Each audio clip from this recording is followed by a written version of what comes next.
Ngakho lisho ukuthini izinga eliphansi le-creatine? Ngakho-ke kumele siqale siqonde ukuthi i-creatine kuyini. I-creatine iyinto ekhiqizwa emsipha bese idedelwa egazini. Ngakho-ke izinga lakho le-creatine lihlala lihambisana ngqo nenani lemisipha yakho.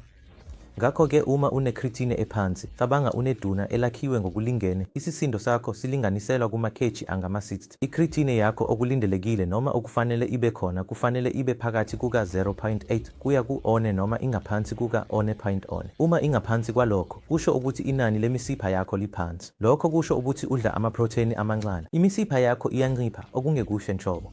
Ngokuhamba kwesikhathi, lapho wenza lezi zinto, lapho isisindo sakho semisipha sincipha, i-creatine yakho yehla, kungase kube khona inani elithile lokuvukala emzimbeni, okusho ukuthi ungondlekile futhi ungakwazi ukuxosha izifo kalula.